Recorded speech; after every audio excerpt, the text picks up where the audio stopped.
to the effects of extended flooding on trees, a video presentation geared towards helping property owners deal with the effects of the recent flood on their tree resources. Our simple goal is to explain the possible ramifications of long-term flooding on trees and then offer possible solutions and management strategies.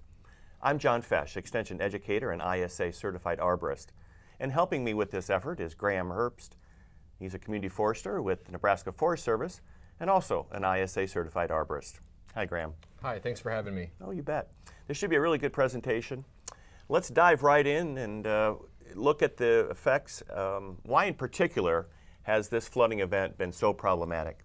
Well, part of the reason is because we've had so many small floods throughout history, but not an event of this magnitude before, in recorded history at least. So there are a lot of unknowns in the effects that this flooding is going to have on the trees when we've had such long-term impact and such high volume of flooding water. There are a lot of factors that contribute to trees' abilities to weather these storms. Trees that naturally establish themselves along riverbanks, they've had a long time to adapt to those situations and have a constant source of moisture, which is really what they're going for in those situations.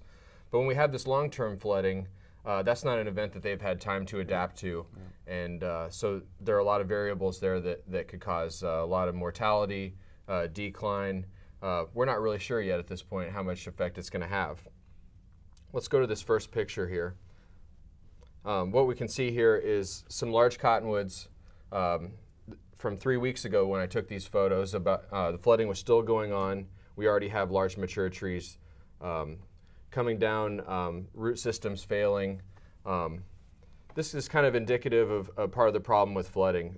A lot of these trees aren't going to come down right away when the flooding starts. We need time for soils to get saturated,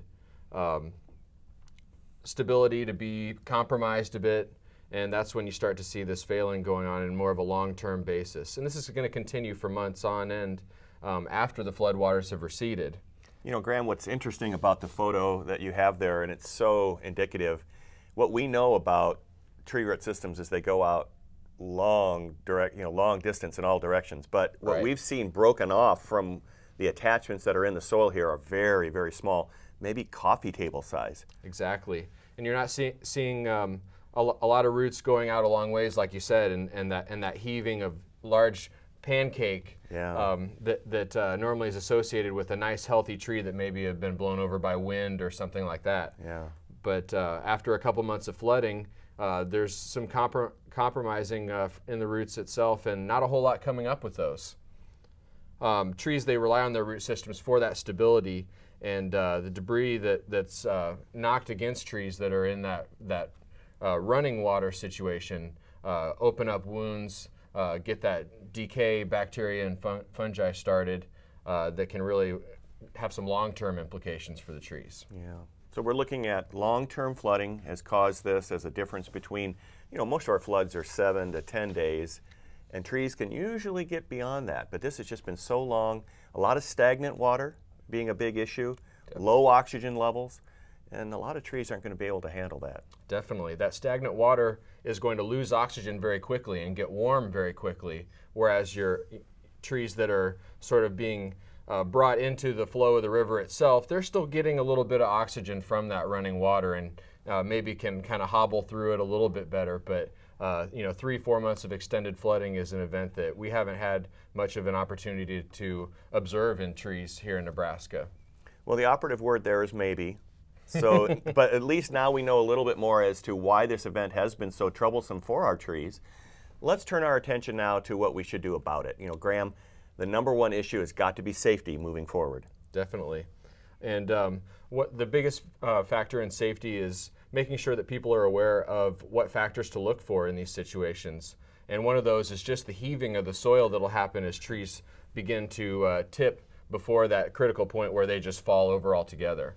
So you'll see on the opposite side of where the tree may be leaning, the soil starting to heave up, get a little taller, and this you definitely don't want to confuse with some silt deposits that may have been brought in by the floodwaters.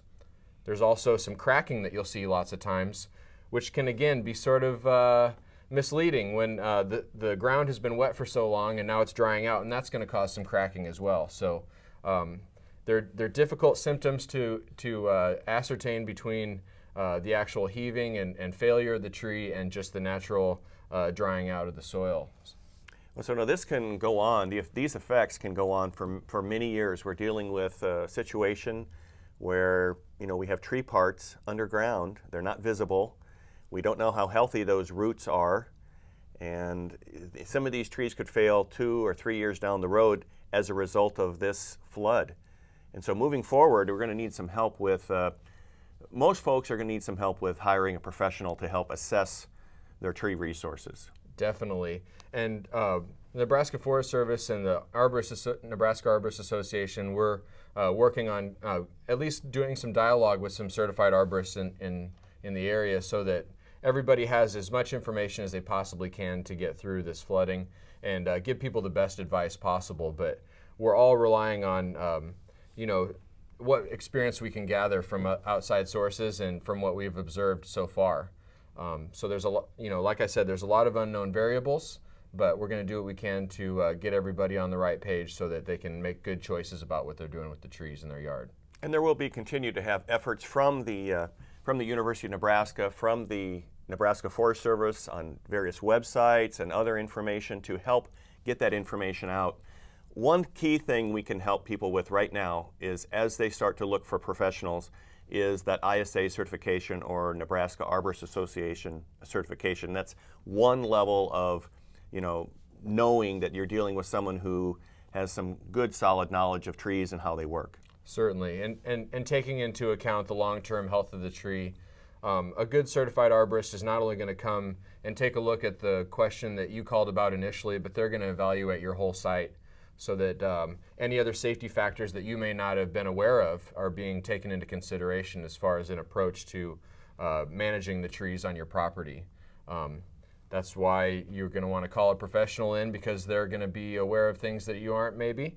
And you know, lots of times you are aware of what the biggest issues are, but not always.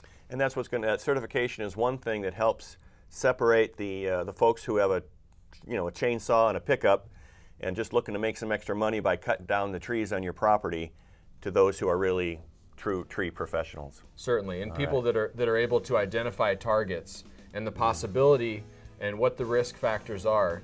There may be trees on your property that have little risk to people or property or utilities, but that all needs to be evaluated by a professional. All right, well, hopefully this video presentation has been helpful to you in dealing with the effects of recent flooding on your property.